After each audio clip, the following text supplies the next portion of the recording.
യേശുക്രിസ്തുവിന്റെ പരിശുദ്ധമായ നാമത്തിൽ എല്ലാ പ്രിയപ്പെട്ടവർക്കും മോർണിംഗ് ഡ്യൂവിന്റെ പുതിയൊരു പ്രഭാത വചന ധ്യാനത്തിലേക്ക് സ്വാഗതം.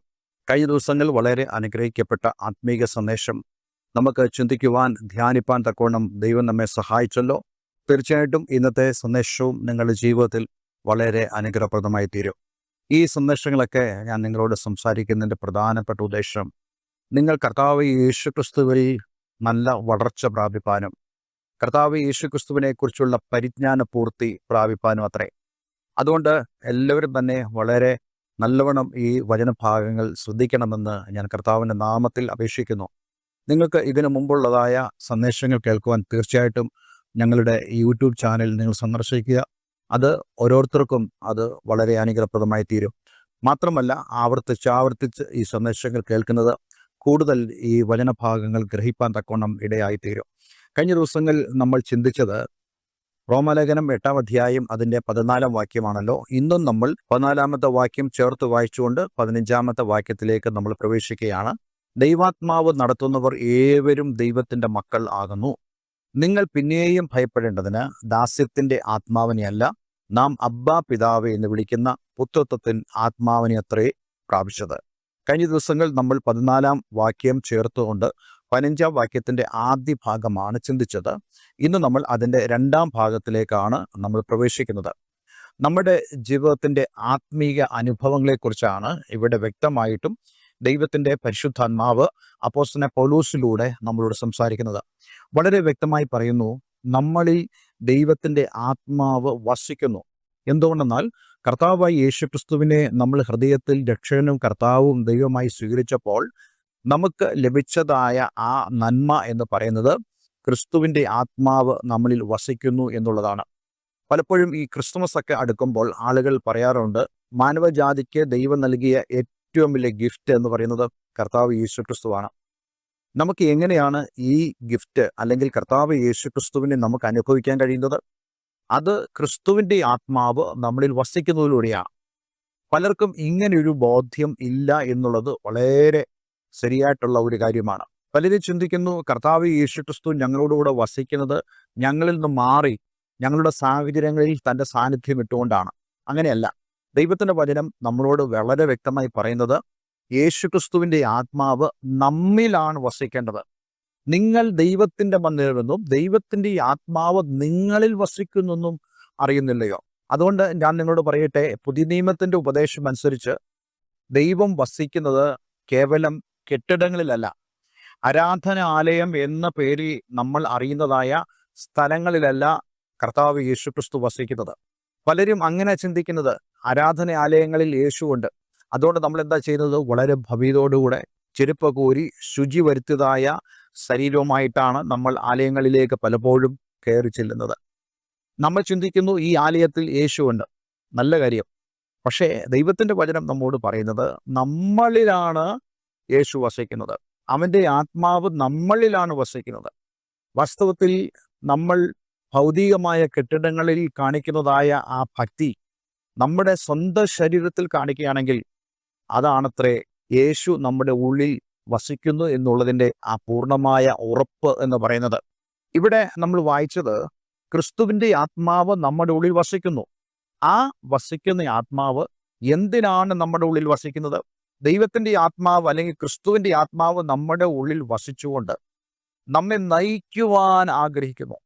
അങ്ങനെ നയിക്കുന്നവരെ വിളിക്കുന്ന പേരാണ് ദൈവത്തിൻ്റെ മക്കൾ എന്ന് പറയുന്നത്.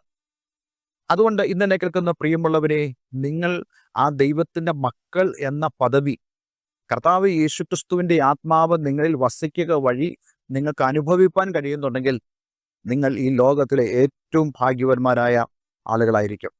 അതുകൊണ്ട് നമ്മുടെ ഉള്ളിൽ വസിക്കുന്നതായ ഈ ആത്മാവിനെ കുറിച്ചുള്ള ഒരു കമ്പാരിസൺ ഇവിടെ അപ്പോസ്തലനായ പൗലോസ് നടത്തുന്നുണ്ട്.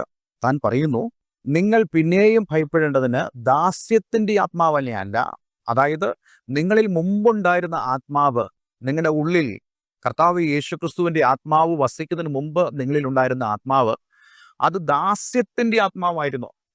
നിങ്ങളെ ഒരിക്കലും പുത്രത്വത്തിലേക്ക് കൊണ്ടുപോകുന്ന ആത്മാവല്ലായിരുന്നത്, മറിച്ച് നിങ്ങളെ പാപത്തിന് ദാസന്മാരാക്കുന്ന, പിശാചിന് ദാസന്മാരാക്കുന്ന ആത്മാവായിരുന്നു. പക്ഷേ അന്ന് നിങ്ങൾ അതുകൊണ്ട് തന്നെ ഭയത്തിലായിരുന്നു ജീവിച്ചത്. നിങ്ങൾക്ക് മരണഭയമുണ്ടായിരുന്നു. നിങ്ങൾ നഷ്ടപ്പെട്ടു പോകുമെന്നുള്ള ആ വലിയ വിചാരം നിങ്ങളിൽ ഉണ്ടായിരുന്നു. ഒരുപക്ഷെ നിങ്ങൾ ഈ ലോകത്തിൻ്റെ സുഖഭോഗങ്ങൾ അനുഭവിക്കുന്നുണ്ട്, ലക്ഷറി അനുഭവിക്കുന്നുണ്ട്, ഈ ലോകത്തിന് സന്തോഷങ്ങൾ അനുഭവിക്കുന്നുണ്ട്. പക്ഷേ എപ്പോഴും നിങ്ങളുടെ ഉള്ളിൽ ആ മരണഭീതി വ്യാപരിച്ചുകൊണ്ടിരുന്നു. ഇന്ന് എനിക്ക് മനസ്സിലാക്കാൻ കഴിയുന്ന, അല്ലെങ്കിൽ നമുക്ക് ഓരോരുത്തർക്കും മനസ്സിലാക്കാൻ കഴിയുന്ന കാര്യം, അനേകർക്കും കർത്താവ് യേശുക്രിസ്തുവിൻ്റെ ആത്മാവില്ലാതെ തന്നെ ഈ ഭൂമിയിൽ വളരെ സമാധാനത്തോടെ ജീവിക്കുന്ന ആളുകളുണ്ട്. ആ സമാധാനം എന്ന് പറയുന്നത് താൽക്കാലികമാണ് എന്ന് അവർ പലപ്പോഴും മനസ്സിലാക്കുന്നില്ല. അവർ ഈ ലോകത്തെ എൻജോയ് ചെയ്യുന്നു, അവർ ഈ ജീവിതത്തെ അവർ ആഘോഷിക്കുന്നു. പക്ഷേ അതേസമയം തന്നെ അവരുടെ ഉള്ളിൽ മരണത്തിൻ്റെ ഭയമുണ്ട്. ഒരിക്കലും മരിക്കാൻ അവർ ആഗ്രഹിക്കുന്നില്ല. അവരുടെ നിത്യതയോർക്കുമ്പോൾ അത് മുഴുവൻ ശൂന്യമായി അവർക്ക് തോന്നുകയാണ്. പക്ഷെ കർത്താവ് യേശുക്രിസ്തുവിൽ വന്നതായ ഒരു വ്യക്തി, അവൻ്റെ ജീവിതത്തിൽ വസിക്കുന്നത് ദാസ്യത്തിൻ്റെ ആത്മാവല്ല, മറിച്ച് അബ്ബാ പിതാവ് എന്ന് വിളിക്കുന്ന പുത്രത്വത്തിൻ്റെ ആത്മാവാണെന്ന് 15-ാം വാക്യം നമ്മളോട് പറയുന്നു. 15-ാം വാക്യം ഞാൻ ഒന്നുകൂടെ വായിക്കുന്നു. നിങ്ങൾ പിന്നെയും ഭയപ്പെടേണ്ടതിന് ദാസ്യത്തിൻ്റെ ആത്മാവിനെ അല്ല, നാം അബ്ബാ പിതാവ് എന്ന് വിളിക്കുന്ന പുത്രത്വത്തിൻ ആത്മാവിനെ അത്രേ പ്രാപിച്ചത്. ഇവിടെ കൊടുത്തിരിക്കുന്ന പദം ശ്രദ്ധിക്കണമേ, അബ്ബാ പിതാവേ. ഈ അബ്ബാ പിതാവേ എന്ന പദം, അല്ലെങ്കിൽ അബ്ബ എന്ന പദം ഒരു അരാമ്യ പദമാണ്. അതിനർത്ഥം പിതാവ് എന്ന സ്നേഹപൂർവ്വം വിളിക്കുന്ന വാക്കാണ്. നമ്മുടെ വീട്ടിലൊക്കെ നമ്മുടെ മക്കൾ പിതാവേ എന്നാണ് വിളിക്കുന്നത്? അല്ല. മിക്ക വീട്ടിലും മക്കൾ തങ്ങളുടെ പിതാവിനെ പപ്പ എന്നോ ഡാഡി എന്നോ സ്നേഹത്തോടെ വിളിക്കുന്നു. അല്ലാതെ പിതാവേ പിതാവേ എന്നാണോ വിളിക്കുന്നത്? അല്ല. ഡാഡി അല്ലെങ്കിൽ പപ്പ, ഡാഡ് എന്നൊക്കെ ചുരുക്കമായിട്ട് നമ്മുടെ കുഞ്ഞുങ്ങൾ വിളിക്കുന്നത് നമ്മൾ കണ്ടിട്ടുണ്ട്, കേട്ടിട്ടുണ്ട്. അതിനർത്ഥം അത് സ്നേഹത്തോടു കൂടിയുള്ള വിളിയാണ്. ഇതേ വിളി നമുക്ക് വിളിക്കുവാൻ കഴിയും നമ്മുടെ ദൈവത്തെ. അത് നമുക്ക് പ്രാപിക്കണമെങ്കിൽ നാം ആ പുത്രത്വത്തിൻ്റെ ആത്മാവിനെ പ്രാപിക്കണം.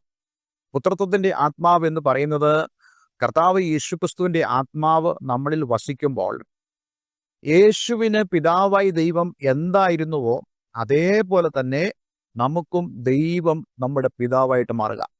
കർത്താവ് യേശുക്രിസ്തു ഈ ഭൂമിയിലായിരുന്ന സമയത്ത് എപ്പോഴും യേശു കമ്മ്യൂണിക്കേറ്റ് ചെയ്തത് തൻ്റെ പിതാവായ ദൈവത്തോടായിരുന്നു. അവൻ ഒലിവുമലയിൽ പോയി പ്രാർത്ഥിക്കുമായിരുന്നു. പകൽ മുഴുവനും പരസ്യ ശുശ്രൂഷ ചെയ്യുന്ന കർത്താവ് യേശുക്രിസ്തു രാത്രി മുഴുവനും അവൻ പിതാവായ ദൈവത്തോട് സംസാരിക്കുമായിരുന്നു. ആ പുത്രത്വത്തിൻ്റെ ആത്മാവിലൂടെ പിതാവിനോട് സംസാരിക്കുമായിരുന്നു. നമ്മൾ ഓരോരുത്തരും മനസ്സിലാക്കണം, നമ്മുടെ ഭവനങ്ങളിൽ നമ്മുടെ കുഞ്ഞുങ്ങൾ നമ്മളോട് സംസാരിക്കുന്നത് ആ പുത്രത്വത്തിൻ്റെ ആത്മാവിലാണ്, അല്ലെങ്കിൽ ആ പുത്രത്വത്തിൻ്റെ അവകാശത്തിലാണ് മക്കൾ സംസാരിക്കുന്നത്. അതുകൊണ്ട് തന്നെ മക്കൾ പറയുന്ന കാര്യങ്ങൾ നമുക്ക് പെട്ടെന്ന് നിഷേധിക്കാൻ കഴിയത്തില്ല. അവരുടെ ആവശ്യങ്ങളെ നമ്മൾ പരിഗണിക്കുന്നു. അവർക്ക് എന്തുകൊണ്ട് ഈ ആവശ്യങ്ങൾ അത്യാവശ്യമായിരിക്കുന്നു എന്ന് നമ്മൾ പരിഗണിക്കേണ്ടതായി വരുന്നു. കാരണം അവർ നമ്മളോട് പറയുന്നത് അവരുടെ പുത്രത്വത്തിൻ്റെ അടിസ്ഥാനത്തിലാണ്, മക്കൾ എന്ന നിലയിലാണ്. അതേപോലെ തന്നെയാണ് കർത്താവ് യേശുക്രിസ്തുവിൻ്റെ ആത്മാവ് നമ്മുടെ ഉള്ളിൽ വസിക്കുമ്പോൾ നാം അബ്ബാ പിതാവ് എന്ന് വിളിക്കുന്ന ആ പുത്രത്വത്തിൻ്റെ ആത്മാവിനെയാണ് നാം പ്രാപിച്ചത്. അത് നമുക്ക് ദൈവത്തോടുള്ള ബന്ധം ഉറപ്പാക്കി തരുന്നു. ഇന്ന് എന്നെ കേൾക്കുന്ന പ്രിയമുള്ളവരെ, നിങ്ങളുടെ ഉള്ളിൽ സ്വർഗത്തിലെ പിതാവായി ദൈവം നിങ്ങളുടെ അപ്പനാണ് എന്നുള്ള ആ ഒരു ഉത്തമമായ ബോധ്യത്തിലേക്ക് നിങ്ങൾ കടന്നു വന്നിട്ടുണ്ടെങ്കിൽ നിങ്ങൾ വളരെ ഭാഗ്യമുള്ളവരാണ്. ദൈവം അനുവദിച്ചാൽ നമ്മൾ ഈ പുത്രത്വം എന്ന വിഷയത്തെക്കുറിച്ച് ചില കാര്യങ്ങൾ കൂടെ നമ്മൾ സംസാരിക്കുന്നുണ്ട് അടുത്ത നമ്മുടെ മോർണിംഗ് ഡ്യൂ പ്രഭാത ധ്യാനവേളയിൽ. അതുകൊണ്ട് ഇന്ന് വളരെയധികം നമ്മൾ ശ്രദ്ധയോടുകൂടെ കരുതിക്കൊള്ളുന്ന ഒരു വചനമാണ്, നാം പ്രാപിച്ചത് ദാസ്യത്തിൻ്റെ ആത്മാവിനല്ല, അബ്ബാ പിതാവേ എന്ന് ഏത് സമയത്തും വിളിപ്പാൻ കഴിയുന്ന ആ ദൈവത്തോടാണ് നമ്മൾ പ്രാർത്ഥിക്കുന്നത്. കർത്താവ് യേശുക്രിസ്തു തൻ്റെ ഐഹിക ജീവിതകാലത്ത് താൻ അബ്ബാ പിതാവേ എന്ന് തന്നെ വിളിച്ച് പ്രാർത്ഥിച്ചിരുന്നു. മരണത്തിൽ നിന്ന് വിടുവിപ്പാൻ കഴിയുന്നതായ തൻ്റെ പിതാവായ ദൈവത്തോട് അവൻ പ്രാർത്ഥിച്ചു. പിതാവിൻ്റെ ഇഷ്ടത്തിന് ഏൽപ്പിച്ചു കൊടുത്തവൻ പ്രാർത്ഥിച്ചു. അതെല്ലാം തന്നെ പുത്രത്വത്തിൻ്റെ ആത്മാവിലൂടെയായിരുന്നു. അതുകൊണ്ട് ഇന്നെ കേൾക്കുന്ന പ്രിയമുള്ളവരെ, കർത്താവ് യേശുക്രിസ്തുവിൻ്റെ ആത്മാവ് നിങ്ങളുടെ ഉള്ളിൽ വസിക്കുന്നെങ്കിൽ നിങ്ങളിൽ അബ്ബാ പിതാവേ എന്ന് വിളിപ്പാൻ കഴിയുന്നതായ ആ പുത്രത്വത്തിൻ്റെ ആത്മാവുണ്ട്. നിങ്ങൾ ദൈവത്തിൻ്റെ ഭവനത്തിലാണ് എന്നുള്ളതായ പൂർണ്ണമായ ചിന്ത നിങ്ങളെ ഭരിക്കുവാൻ തുടങ്ങും. നമ്മൾ വേറെ എങ്ങുമല്ല, നമ്മൾ അന്യരുടെ വീട്ടിലല്ല, അന്യരുടെ ഭവനത്തിലല്ല, അന്യദേശത്തല്ല. നമ്മൾ ലോകത്തിൽ എവിടെയാണെങ്കിലും നമ്മൾ ദൈവത്തോടുകൂടെ ദൈവഭവനത്തിലാണെന്നുള്ള ആ ചിന്തയാണ് നമ്മെ ഭരിക്കുക. അതുകൊണ്ട് ഈ ഒരു ഭാഗ്യത്തിലേക്ക് പ്രവേശിപ്പാൻ ഞാൻ നിങ്ങളെല്ലാവരെയും ആഹ്വാനം ചെയ്യുന്നു. ഒരുപക്ഷെ നിങ്ങൾ ജീവിതത്തിൽ വളരെ തകർച്ച നേടുന്ന ഒരു വ്യക്തിയായിരിക്കാം. ധാരാളം പ്രതിസന്ധികളെ നിങ്ങൾ അഭിമുഖീകരിക്കുന്ന വ്യക്തിയായിരിക്കാം. പക്ഷേ നിങ്ങളുടെ ഉള്ളിൽ കർത്താവ് യേശുക്രിസ്തു ഉണ്ടെങ്കിൽ, അവൻ്റെ ആത്മാവ് നിങ്ങളിൽ വസിക്കുന്നെങ്കിൽ, തീർച്ചയായിട്ടും നിങ്ങൾ ദൈവഭവനത്തിലാണ്. നിങ്ങളെ കാണുന്നതായ ഒരു ദൈവമുണ്ട്. നിങ്ങളെ വിടുവിപ്പാൻ കഴിയുന്നതായ ഒരു ദൈവമുണ്ട്. നിങ്ങളുടെ കണ്ണുനീർ അവൻ കാണാതിരിക്കത്തില്ല. നിങ്ങളുടെ നിലവിളി അവൻ കേൾക്കാതിരിക്കത്തില്ല. നിങ്ങൾക്ക് വേണ്ടി അവൻ ഇറങ്ങി വരാതിരിക്കത്തില്ല. അതെ, ദൈവം നിങ്ങൾക്ക് വേണ്ടി പ്രവർത്തിപ്പാനിടയാക്കി തീർക്കും. അതെ, നമ്മൾ ഉറപ്പാക്കണം, ക്രിസ്തുവിൻ്റെ ആത്മാവ് എൻ്റെ ഉള്ളിൽ വസിക്കുന്നു എന്നുള്ളത്. ഇന്നെന്നെ കേൾക്കുന്ന ആരെങ്കിലും അപ്രകാരമുള്ള അനുഭവം ഇല്ലാത്തവരാണെങ്കിൽ നിങ്ങൾക്കും ഇത് പ്രാപിപ്പാൻ കഴിയും. കർത്താവ് യേശു ക്രിസ്തുവിനെ നിങ്ങൾ സ്വീകരിക്കുക. കർത്താവ് യേശു ക്രിസ്തുവിൽ വിശ്വസിക്കുക. ദൈവത്തിൻ്റെ വചനം പറയുന്നു, എന്നാൽ നീയും നിന്റെ കുടുംബവും രക്ഷ പ്രാപിക്കും. ഒരു വാക്ക് നമുക്ക് പ്രാർത്ഥിക്കാം. സ്വർഗ്ഗപിതാവേ, ഇന്ന് ഞങ്ങളെ കേൾപ്പിച്ച വളരെ അനുഗ്രഹിക്കപ്പെട്ട സന്ദേശത്തിനായി സ്തോത്രം. ഈ വചനം കേൾക്കുന്ന ഏവരെയും ഞാൻ യേശുവിൻ്റെ നാമത്തിൽ അനുഗ്രഹിക്കുന്നു. കർത്താവേ, നീ ഞങ്ങൾക്ക് പകർന്നു തന്ന ആ പുത്രത്വത്തിൻ്റെ ആത്മാവിനാൽ ഞങ്ങൾ അങ്ങേക്ക് നന്ദി പറയുന്നു.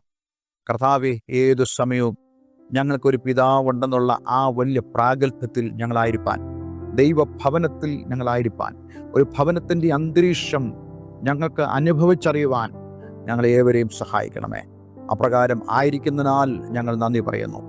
ദൈവത്തെ സ്നേഹിക്കുന്നവർക്ക്, നിർണയപ്രകാരം വിളിക്കപ്പെട്ടവർക്ക് സകലവും നന്മയ്ക്കായി കൂടി വ്യാപരിക്കുന്നെന്ന് അങ്ങയുടെ വചനം പറയുമ്പോൾ, ഇന്ന് എന്നെ കേൾക്കുന്ന പ്രിയമുള്ളവരുടെ ജീവിതത്തിൽ കടന്നു വരുന്നതായി ഏത് പ്രതിസന്ധിയുടെ നടുവിലും അതെല്ലാം തന്നെ നന്മയ്ക്കായി കൂടി വ്യാപരിച്ച് ജീവിതം ദൈവത്താൽ അനുഗ്രഹിക്കപ്പെടുന്നു എന്നുള്ളത് ഉറപ്പാക്കുവാൻ നീ എല്ലാവരെയും സഹായിക്കണമെന്ന് പ്രാർത്ഥിക്കുന്നു. പ്രാർത്ഥന കേട്ടതിനായി നന്ദി. യേശു ക്രിസ്തുവിൻ നാമത്തിൽ തന്നെ. ആമേൻ, ആമേൻ. ഇന്നത്തെ വചനത്താൽ നിങ്ങൾ സ്പർശിക്കപ്പെട്ടെങ്കിൽ തീർച്ചയായിട്ടും ഞങ്ങളെ വിവരമറിയിക്കുക, പ്രാർത്ഥന വിഷയങ്ങൾ പങ്കിടുക. ഞങ്ങൾ നിങ്ങൾക്ക് വേണ്ടി പ്രാർത്ഥിക്കുന്നു. നിങ്ങളുടെ ആത്മീയമായ വളർച്ചയ്ക്ക് വേണ്ടി ഞങ്ങൾ നിങ്ങളെ സഹായിക്കുവാൻ തയ്യാറാണ്. എല്ലാവരും ദൈവം അനുഗ്രഹിക്കട്ടെ. Have A nice day. God bless you all.